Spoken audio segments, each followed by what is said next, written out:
we like to call it the Supernatural Hour. And now, our hosts. Hey, welcome to the Supernatural Hour. I'm your host, Ravyn. And I'm Chad. Hey, Chad. Hey, Ravyn. It's just us again. Just us. No, everyone else hasn't quit. It's just with some illnesses and just life things, it is just Chad and I. But I promise you, the fun, interesting people will be back. And speaking of fun and interesting, we have been talking a little bit here and there about our 200th episode. It's coming up pretty quick. Yeah, so the next episode, this one you'll hear on the 11th of January. Our next just regular episode, number 199, will be on the 25th of January. The big warm-up episode. Mm-hmm. And then it will be the first podcast in February that you hear. That will be our 200th episod. And can we tell people about it now? I think so. We've got it booked. We have it booked. So we have been telling you that our 200th episode is going to be somewhere that we've podcast about, and we're super excited. And it was going to be at the Queen Mary. Yeah, we lied to you. Not on purpose. Not on purpose. So we were going to go to the Queen Mary. We had it all planned in our head. I just had to book it. And so I was so excited. We were going to book the haunted room. We were going to stay the night in the haunted room, everybody that could go. And I called and no one answered, and I got online and they're closed for COVID. Bummer. So, and I told the group, I said, well, I'll watch it for a week. Maybe it's just, they're having a run. Someone said, no, it's been closed for a long time. So I was like, dang it. So we have actually decided to go to Virginia City. I'm excited about that. I am too, because we were actually going to go with a different group a couple of years ago, like 2019, I think, 2018, 2019. We'd even paid in a little bit of earnest money so they could book the stuff that they needed to book. And I can't remember if they didn't get enough people to go, or I don't know, something happened and they had to cancel it, and I was really disappointed. So I'm super excited to be going to Virginia City. We're going to be investigating the Washoe Club, the Silver Queen, and possibly one of the museums that's there. Basically, the whole town is crazy haunted. You could probably just pull up in any random parking lot and investigate, but we're going to do some cool stuff. We've already got the Washoe booked. We've got the Silver Queen booked. So it's going to be fun. Did you have a little paranormal history about the Washoe Club? No. What about, wasn't there Ghost Adventures or something? Ghost Adventures went there. I think that was the first episode they did, or the first episode that they did that went big. Yeah, kind of put them on the map from what I understand. Mm-hmm. So, and you know how I feel about that, so we're not going to go much more into that one. But I'm excited. I think it's going to be a lot of fun. And what we'll do, if you're one of our Patreons, you get a newsletter, and in the newsletter, you know what our podcast topics are for the whole quarter. So I will just apologize now because all of January just kind of went out the window. So my apologies. Starting February, February and March, we should be back on track. So my apologies there. Luckily, this is the first time we've gone completely psycho-wacko on changing topics. So, and they all love us. At least I hope they still love us. We hope they do. We hope still love us, please. And if you listen to this and you listen to us regularly, which you should because we're fun, if you want to know what we're doing the whole quarter, become a Patreon and you too can get the heads up, the newsletter, the early scoop. So I think what we will do is our next podcast, we will give some history. And then when we do our podcast at the Washoe, we're not going to do it live because I don't know how to do that live. We will be recording it live while we're there. We'll record it live. And so what we'll do, poor Chad's going to have to do a lot of editing. But what we'll do is we'll get there, we'll introduce everybody, we'll kind of tell you where we are, what we're doing, what we've seen. We'll do some investigating that we record. We'll probably pause and do some investigating because we don't want Chad to have to review 18 hours of video. He'll mutiny and you'll never have another podcast again. But then we'll do, we'll record some while we're investigating. We will, just investigate and then come back and tell you what has happened. It's going to be a really, really fun episode, I think. I think it'll be interesting. We've got it booked for pretty much all night. Yep. From 7 in the evening until 7 in the morning. Technically 5 in the evening because we get to go on their last tour, ghost tour, so that we can kind of get the layout before they just Lock us in. Lock us in and say bye. So we're looking forward to it. So everyone pray for good weather in February, because first week in February we need some good weather. Pack warm clothes, because I don't know how well it... It is February. I'm packing warm clothes. Well, I'm saying, as I've looked at some of the YouTube videos in the winter up there, it looks like everybody's in coats and I will be in my Ute sweatshirt. So y'all knew I changed from BYU fan to Ute fandom, correct? I know that. Well, I mean, yeah, I'm like, I can't hear everyone that's... So just for fun, for those of you that aren't in the know, in Utah, there's 2 schools. There's Brigham Young University, which is a private university owned by the Church of Jesus Christ of Latter-day Saints, or the Mormons, as most people still refer. And then there's the University of Utah, which is a state school. And they're only separated by, what, like 60 miles? About 40. 40 miles. This is one of the biggest college rivalries in the nation. I think I saw a thing listed it as number 3 or number 7. It's in the top 10. And it is so toxic. I mean, it's not even fun. I've heard people say, it's just such a toxic rivalry. It's not even fun. Some rivalries are fun, but this one can get really mean and nasty. I grew up a BYU fan, and then I started going to the University of Utah. So I switched teams. I'm now a Ute fan. So anyway, how did we get there from Washoe? Because I'll be wearing my Ute sweatshirts up there. You might need And my more than hoodies. just a sweatshirt and a hoodie. It might be cold, but Well, we'll go there prepared. there will be a coat. I'll have layers. I'm like an onion. I could come back with a remark on that, but I won't. I know what you meant by that you're doing layers. Layers, like an onion. Not from like, not from like Shrek. Not like you're bitter and Oh, toxic. someone's sleeping on the couch tonight. Well, I wasn't going to say it. You kind It of was- forced me. I did not. I said I'm an onion. And people who are Caramelized onions are delicious. people with a good heart would think Shrek. Well, I guess that says something about me, too. Again, remember, I was one of your choices. Okay. So, what topic are we doing today? Oh, before we jump into our actually non-topic, we have a residential. We do. We do. You had a residential. I had a residential. Yeah, it was in the middle of the day, so you didn't come on this one. Yep. So this was... That pesky work thing gets in the way sometimes. I know. So this one was in a home in Draper. And the home, relatively new, nice home. And the people who lived in this home, they hadn't been there for terribly long, and they're getting ready to sell it. They're both sensitive, and both of these women, there was places in the home that were really dark, as far as, the feels. They didn't like going there. They didn't like certain parts of the home.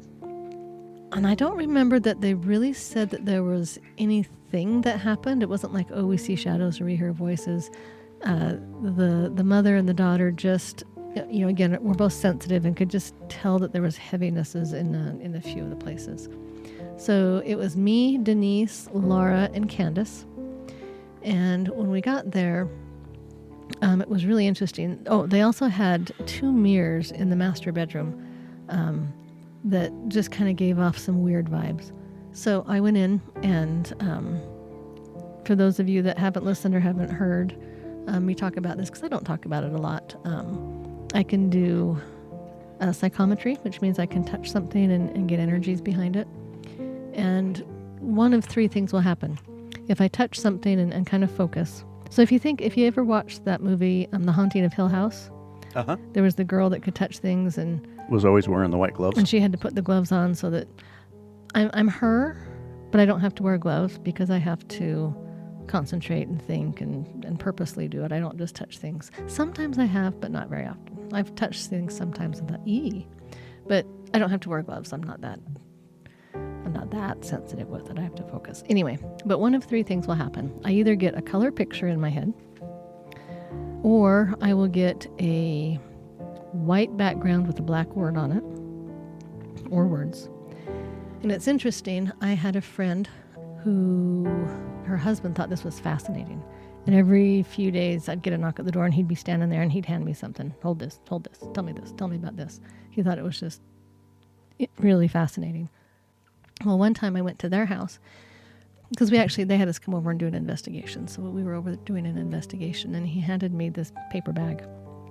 And he just handed me the bag, goes, tell me about it. And so I put the bag between my hands, and I usually kind of rub my hands to get any, residual stuff of whatever I've touched during the day off. And I was waiting for the picture or waiting for the white background with the black word, nothing. And I stood there for the longest time, and I looked at him and I said, I got nothing. And he looked so disappointed. He's like, what do you mean you got nothing? I'm like, I got nothing. But I kept holding it because I thought, have I lost this ability? Have I, And all of a sudden, both of my wrists just started to burn. But I had never had that happen before, so I didn't know what it meant. And so I looked at him, and I'm still standing there holding this. And I looked at him. I said, my wrists are starting to burn, but that's all. And I said, I have no idea what that means. So, I gave it back to him, and he smiled, and he opens up this paper bag. It was like a lunch sack, like a brown lunch sack. Yeah, and I remember it was the top was kind of curled over like you would with carrying a lunch sack. And and you could tell it had been opened and closed many times. Mm-hmm. Yeah. It wasn't like a pristine new lunch sack. Right. So he opens it up, he pulls out a baggie, and in the baggie there's 3 or 4 little metal pieces. And this friend of mine had worked in a correctional facility in California. And one of his specialties was finding things in the inmates' rooms that they weren't supposed to have. The contraband. Mm-hmm. And so he would find the contraband and take it out. And he said, I took these little bits and pieces out of an inmate's shoes. He'd made them out of a soda can or something and kind of stuck them in his shoes, and he used them to get out of handcuffs. So they were tools to... Mm-hmm. And so what I was feeling was the handcuffs on my wrists. Interesting. Anyway, so I can see or feel things 3 ways. A picture, color picture, white background with the black word, or I'll get a burning sensation. And I've gotten the burning sensation a couple times since then. Anywho, so I went in, and one of the concerns in this residential were these mirrors. And so I put my hand on the first mirror, and it was part of like an armoire. Mm-hmm. And I said, it takes a minute or two, and I said, I just really feel some trauma. I said, are you the first owners of these pieces? Because I couldn't tell if they were actual antiques or if they were just reproductions. If she had said, they're 100 years old, it wouldn't have surprised me. And she says, no, we're the first owners. And I said, has anybody, passed in your family or, in the home where these have been, or, that has just witnessed or been in some heavy trauma? I said, I'm really getting, that maybe someone associated with this committed suicide. And she says, well, actually, my mother committed suicide. Through yes/no questions, verified through dowsing rods and other equipment. K2 and some of the other K2, things. we were getting a multiple confirmation, but it was her mother that was attached to it. But because of the situation, we wanted to offer the homeowner the opportunity to talk to her mother. But when it comes to situations like that, we realize that there could be some sensitive questions that they might not want the masses to know. So one of the things we said was, you can try asking some questions in your head, and they should be able to hear you. And I've talked to several different investigators, and I've read several different investigators. Some people believe that spirits can hear your thoughts, some people can't. In my experience, the type 3s, the demonic entities, the negative entities can't, but the type 1s, the good, nice spirits can. So there's difference of opinions there. And might that be something with a connection to the people also, not just any spirit, but possibly people that are it connected? Could be family, and the only times that I've had this work is when it has been family or friends or someone close. So yes. So we told her, we said, think of some questions, ask some questions in your head. Let's see if she answers. And so I just held the dowsing rods, and she did. And she asked several questions in her head, because the dowsing rods would move. And when we were done, I said, did the answers make sense? And she said, yeah, they did. She said everything, was how it should. She did tell us one question, And her question was she happy? And the answer was yes. Anyway, so we asked her if she wanted to cross. She said she did. There was another spirit in the home. She didn't live in Utah. She was passing through Utah. She wasn't one of the Mormon pioneers. She was heading up like to Oregon on the Oregon Trail. And she had been killed on the trail. She was there. She wanted to cross. There was a male spirit there. We talked to him a little bit. I don't remember where he was from. It doesn't matter. Nobody here will know. I know, but it was kind of cool. Oh. I can't remember where he was from. Oh, yes, I do. He was from Russia. Okay, that's different. He was from Russia because we were trying to guess his name because it started with a K and then we figured out the letter U and we were throwing out words and we said, will we be able to figure out your name? And the answer was no. And we said, is it because it's a foreign name? And the answer was yes. So we started naming countries. Anyway, he said he was Russian. We asked him if he knew English and he said broken English. We figured he knew English because he was talking to us, but he wanted to cross. He just kind of popped through in a portal. And like we've mentioned before, we don't think that we have the ability to cross. We believe that the spirits know how to cross. They're just not focused on it. So all we do is focus our energies to help them focus their energy. So we help those 3 spirits cross over. There was a type 3. It was a weak type 3, which is a demonic entity. It was in the garage, so we cleared it out. And then we found 2 portals. So we closed those portals. And sounds like a pretty busy investigation. It was a very busy investigation. I do think there was one more female upstairs. Yes, there was one more female upstairs who died of she said she died of consumption. Which is usually tuberculosis. Yep. So when you were talking about the dowsing rods and the client, for lack of a better term, asking the questions in her head and the dowsing rods responding, that story reminded me of the story when we were up in Clearfield and we were working with that Spanish family, that Mexican family, and the mother had some questions to her father, was it? Yes, because it was her father's spirit that was there, and she did not speak very much English at all. Yeah, very, very little. Ravyn was, doing her thing with the rods and holding the rods, and the mother was asking the questions in Spanish. And I know very little Spanish. Yeah, I can get by with burrito and taco and chimichanga. I mean, I know. I can order off the Del Taco or Taco Bell menu. That's about it. Yeah, I know a handful of words. I should know more than I do, but I don't. So anyway, Ravyn was holding the rods, and the mother in this family, and she was an older woman. She was probably in her 50s or 60s. She was asking the questions in Spanish, and the dowsing rods were, doing their thing, crossing and going apart with the different questions. And you could kind of just see in her eyes, that she was getting the answers that she was wondering about.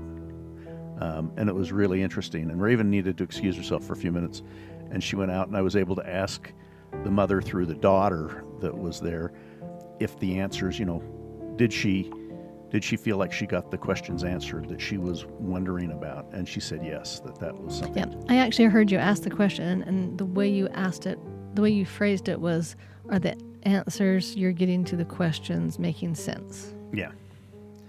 And she did, and was very happy with it, and she felt like she got some closure with these things with her father through this, and it was very interesting. But this was one of those things, when I say it kind of confirmed to me more about the effectiveness of the dowsing rods, because we were getting answers that were consistent for the client, and we couldn't understand the questions. Yeah, I had no clue. I mean, honestly, she asked I bet you she asked 100 questions. Nah, less than that, but probably 50 or 60. I mean, she went for quite a while. I'm holding the dowsing rod, so maybe it just felt like 100. But 50 or 60. She asked a lot of questions.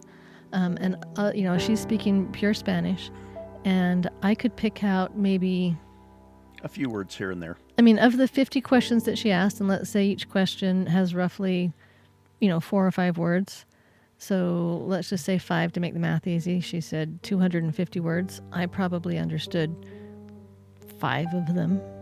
5 unique ones. I mean, because there were several of the words that were repeated, but, Right. For different questions. I And mean- again, the questions you've got to look at it have got to, result with a yes or no answer. So it limits the questions to a certain point. Right. But it's not like, oh, I know 2 words in every sentence, so I can, figure out what she's saying. No. So anyway. But your description of the client asking the questions in her head to keep the not to disclose information that she didn't need to disclose to you. Correct. I think that's an interesting approach on that, and then for her to confirm that they got answers that seemed relevant for her questions. Right. We had one client that we did, it's been about 2 years ago, the couple just up the street from us. You'll know when I start talking about it. He and his husband were having some issues in their home. It turned out that his father was in the home. And he asked, and it's the same thing. We said, if there's anything you'd like to ask your dad, we can be here at the Dowsing Rod. You can ask questions. If there's anything, too sensitive, you can let us know and we can, figure something out. He's like, oh no, he didn't care. And he asked a lot of questions. I bet you he asked in the 50, 60 question range as well. And many of them in Dutch. Yes, because they were Dutch. But it's one of those things. It's like if you want to talk to a family member, we try our very best to, be discreet, and we realize that we don't need to be all up in everyone's business. So, it's nice to be able to afford that opportunity for them to get some closure. And that really helped him and his father's relationship, because it had been a somewhat strained relationship towards the end of his father's life. Yeah, they had just a little bit of a rocky go, but they were able to clear it up, and so that was fun. I don't know, fun's not the right word. It was rewarding to see that. Well, and that's why we do this. It's not, are we looking for the big spooky thing? No, we're not. We're looking to try to help people out and help people with what's going on in their homes with the unexplained and things that are going on. And also, can we help with, sometimes it's mending of relationships. Oftentimes the paranormal experiences happen because an entity is trying to get the attention of the living. And sometimes, many times, it's family members, but it can be others also that are just looking to be recognized. Yeah, and that's what we always tell people. We say, if you've got something in the home, at least in the ones that we have dealt with, other investigators could be listening going, that's not what goes on here. But most of the investigations that we have done, it's someone trying to get some attention for some help or to pass on a message or, a warning. Sometimes it's been, hey, you've got a type 3 in your house, pay attention to us, get some help. And sometimes it's just bad juju going on there too. Yep. Like the Tooele situation. Yep. So it's not always family members. Sometimes it's just, entities trying to cause problems. And so, we have dealt with both of those. But I would say, I'll bet, what do you think? 2/3 or more a positive outcome as far as who the entities are that we're dealing with. And that doesn't mean that there aren't type 3s there, but usually there's more good things going on than bad. Yeah, it might even be a little bit higher, more like 3/4 of the times. There's more good going on than bad. And the good, it's not even necessarily family members. It's just, someone that's like, you think about it, in real life, there's always that good person that's going to stop and help, that good Samaritan that sees a problem and stops and helps. And it could be something silly like, they just pay for your meal in line at McDonald's. Or I remember walking out of Walmart one time, I was enormously pregnant, and this cute he was probably 80 years old, had his umbrella, and he walked with me to my car so I wouldn't get wet. There's always that nice person. And so, we have run into a lot of spirits that have had no relationships to the families. They've just been a nice spirit going, we can see something you can't, we're going to try to help you. Being protective. Mm-hmm. Yeah. And I think in general, most people are good. Yes. Unfortunately in life, it only takes a few bad ones to really ruin people's days. But most people are honest and good. Well, and I think even too, you could say, even someone that's being honest and good might just rub somebody the wrong way because their way of being nice and good is not your way of being nice and good. Yeah. That's one of the things I tell myself sometimes. Just breathe. They were trying. Just breathe. I can be super intolerant. You're quiet. That makes me nervous. I'm not going to say anything. You're still In the doghouse? You're being careful from the onions still. No, I can be pretty intolerant, but You're not really. You can get edgy on things though. I feel intolerant. I'm glad it doesn't come out. That's good. No, I can read a lot of it, but I think you're actually really good with people.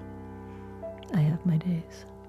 Anywho, yeah, but and one of the things that we tell, when we talk about the type 1s, type 2s, type 3s, type 1s, just as a refresher for new people listening, is your typical ghost.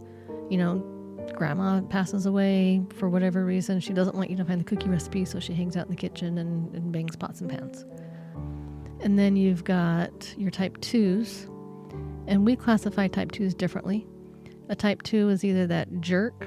In life. You were a jerk in life. When you pass away, you're still going to be a jerk. Or it's a type 1 that a type 3 or a demonic entity has threatened and coerced into doing its dirty work. The way you are now, when you die, you're going to be the same way. And that classification system was developed by our WISPs team. You might want to share that story again. Yeah, okay. So somebody, Ravyn, if you ask me a question, I'm just going to answer it. That's just how I am. That's true. So we were in this little lady's house, and she is still our friend, by the way. She still calls every once in a while. She had a demonic entity in her home. And we didn't have this classification system yet. We'd been in her house for probably an hour or two, and she said, well, so what have you found? And we said, well, you've got a demonic entity here. Well, this little lady, she was Catholic. And she had the prayer of St. Michael literally printed out and taped on every cupboard, every drawer, every door. She probably had, 50 of these. 50 is the number of the day. And that's not an exaggeration. I am not exaggerating. You could not sneeze without seeing the prayer of St. Michael, who's the patron saint of, if you're Catholic, you can correct me on this, the patron saint of keeping devils away from you. I'm sure there's a better way to say it. But protection. As protection from demonic entities. But as investigators, we need to know the basics of most religions so that we know how to deal with, the people that we're dealing with, because not everyone's going to be the religion that you are, right? So you have to know a little bit about everything so that you can, talk to people with terms that they're familiar with and deal with things in ways that they're going to be comfortable with. So, as soon as we told her a demonic entity, it didn't go well. Yeah, she kind of... Panicked. Yeah, panicked is a good word. I was going to say freaked panicked out, but she didn't peek out. But it was a panic, almost like a panic attack. Yeah, and so, we talked her down, and, we told her, yes, that's what you have, but, we can deal with it, we can get rid of it, blah, blah, blah, blah, blah. And as we were leaving, because I knew that, I was like, okay, well, that didn't go over well. So I was like, maybe we should come up with some code names so that we don't freak our clients out. Well, and at that point, it's not even, as you said, we're going to tell them what it is, but the delivery is very important. In this case, we learned that, just saying the demon, that we were dealing with the demons. And there's demons of all different, we almost call them ranks, from very low, not very threatening, all the way up to, really, really nasty demons. And most of the ones we deal with are lower level, they're not good, but they're not so powerful. And that's what we had in this case, and in most cases that we run into, are kind of more of the lower level entities in Satan's little army. But it's important for us to let people know what's going on, but we want to prepare them and help them understand what's going on and give them the information they need so that they understand and don't need to be frightened by it or panic because they've got an interpretation or an idea of what it might be, and they make more out of it than it is. Right. Well, and those kinds of entities as well can project themselves to be much bigger and scarier than they are because they love deception. It's part of who they are. If they can deceive, they will deceive. Right. Well, and how many times have you had calls from people to come over for investigations, and it's, something that has projected to the client as something that is really, really powerful, and and then we get there, and they do have something, and it is there, but it wasn't nearly as powerful as it had projected. And it's one of those things, until you get there, you don't know. And what we do know as investigators is when people get to the point where they're going to call Ghostbusters, there's some serious They got some serious questions. Issues going on. And so, I had a lady call one time that my aunt suggested. She worked with my aunt, and she's like, I think I've got ghosts. And she's like, oh, you got to call my niece. I remember this very clear. I was at the gym. I was just walking laps, and she called, and she stammered and stuttered for 3 to 5 minutes. And I finally had to stop her, and I said, okay, I'm a ghost investigator. I deal with this all the time. Big deep breath. I will believe you. Just tell me what's going on. And, and to know what's going on, the reason we ask that is kind of twofold. One, we want to know what we're going into. Mm-hmm. Do we have grandma in the kitchen rattling chains and trying to keep you away from her cookie recipe? Or is Satan living in your crawl space? You're going to deal with that differently, right? And so it's information for us. So that we can prepare. Yeah, so that we can prepare and know what we're going into and know, okay, probably going to need the cleansing kit. I always take the cleansing kit because you never know. There was one time I didn't, and I wish I had, and someone else on the team had stuff. But and now I forgot what the second reason was. Oh, but you just want to know what's going on. Are we listening for, voices? Are we looking for shadows? And we will always believe you. We're never going to disbelieve you. We may go and say, oh, okay, this door happens to be opening because it's not level, and watch when I stand here, it swings open. But that doesn't mean that other things that are happening could be a ghost. So there was this one family in particular, I think they were in the Holiday area. She called and she says, yeah, I've got a demon in my house. It's like 7 or 8 feet tall. It hovers over me. It wakes me up at night. It scares my dogs. And as she's telling me everything that's going on, I was like, oh, holy cow. This sounds like it could be pretty nasty. And when we got there, it was doing all of those things. And again, not that we disbelieved her, but it was doing all those things. But as we got into the investigation, found where it was, started talking to it, asking questions of other spirits in the home, asking questions through our spirit guides. It was a type 3, but it was just like a really low level, almost zero power, but it could project itself to be very, very large. Right. And once they get the fear, they start feeding off the fear. And that's one of the things that they're looking at is, fear and stress and those kinds of things in the homeowners. And that's their objective, is to cause discomfort. Yes, and the more fear, the more anger, the more upheaval. Discontent, the easier it is to wear you down. The easier it is to break your armor, the easier it is to achieve their ultimate objective of possession. Right. And I say the possession word, and people, possession. It's not like it is in the movies. In the movies, it starts and it's all neatly wrapped up within a week or two. And it could take years and years and years and years and years to even... Yeah, like the Conjuring case, you see that on the movie and you think, oh, that was a couple of weeks or a month, and it took years. Yeah, absolutely. So do we want to talk a little bit about some upcoming stuff besides our 200th episode in Virginia City, which is going to be so cool? Sure. What do you want to talk about? So we have got... we're going to be... We took our break for Christmas on public investigations because... we would rather that you spend time and money with your family, Christmas gifts and Thanksgiving dinner. And so if you listen to us, you know that during that time we just suggest, donating food to a food bank or, doing a sub for Santa. Just hanging with your family. Hanging with your family, just give back. to the community. But we will be starting up our about every 6-week investigations again. So we should be having one popping up here pretty quick. So we know where we want to go. We just haven't made the phone call yet. So we don't know the exact date, but it will be sooner than later. So just keep an eye on the website. We should have it up and going by the next time we podcast. So we should have definite information on the podcast for you by January 25th. But if you want to find out sooner, just check our website, advancedparanormal.com, and we'll have it up there as soon as we...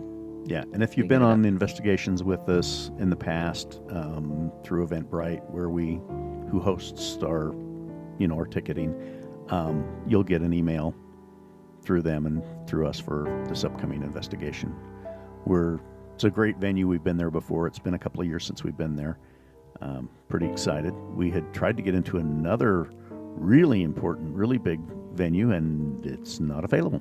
Yep, it's one that we've been to before, but they're currently not doing investigations there. So we hope that they will be doing investigations again shortly so that we can get back in there.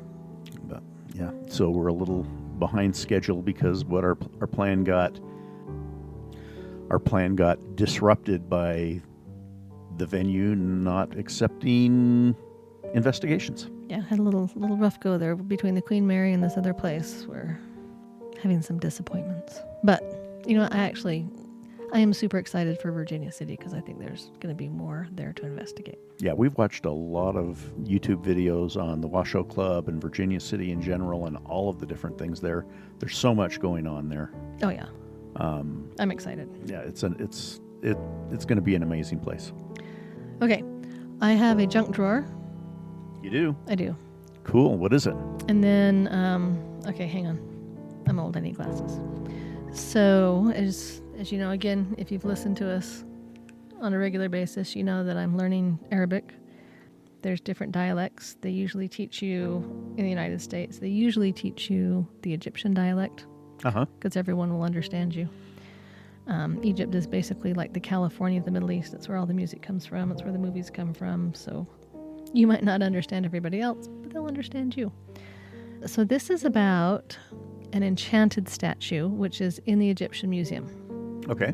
I didn't know this when we were there, or I would have gone, but I didn't know it. If you are in the know or care or have heard little clips on the news, there's actually a new Egyptian museum. I don't know if it's open yet. If it's not, it should be open extremely soon. I kind of think it's already open. I think it's open. And it's going to be just right across the street, more or less, from the pyramids. Mm-hmm. You can see the pyramids from it. I mean, you can see the pyramids from downtown Cairo, too. But I mean... You can see the pyramids from everywhere. They're freaking enormous. No, but this is like... if you're driving down the freeway, if you look to the one side, you see the pyramids. If you look to the other side, you see this museum. Right. It's within, a half mile. Right. So I don't know if they've moved this because I'm sure they've moved a lot of stuff. I mean, they're still going to have the Egyptian museum that you see in Cairo. In Cairo, but this one's in Giza. It's just an additional one because they've got so much stuff that this way they can display more things and sell more tickets. Exactly. So I don't know if they have moved this little statue or not. I don't know where it is. It's probably small enough. It probably stayed at the Cairo Museum. But it says it's up on the second floor of the Egyptian Museum in Cairo. It says, do not stand in front of the statue. And if you do stand in front of the statue, do not look at him closely. And do not look at him with sarcasm because you'll be cursed. It's an enchanted statue for the priest Dijhor, or the Savior, is basically what that means. It's from the era of the Ptolemies. It was discovered in 1909 in the city of Atrib. All archaeologists refused to buy it because of the curse. For a while, it was even placed on a walkway on the second floor by itself, away from all the other statues. The guides don't like to visit it or look at it. He's got this cute little smile that makes you want to look at him really closely. And on the statue are the tablets of the child Horus. And these tablets are magical tablets that priests use to treat diseases and protect against magical actions. that these tablets depict Horus as a child. He's standing on 2 crocodiles in 2 different directions that are facing 2 different directions. It says he stands with firmness and poise, and in one hand he has a deer, and the other hand he's holding a lion. Is completely covered with hieroglyphs, which are incomprehensible spells, and they use these spells. They would put him in the tombs. Mm-hmm. Because they felt like they would need these spells in the afterlife. That actually wasn't in the article. That's just from my knowledge from school. Right. It's their instruction manual. Exactly.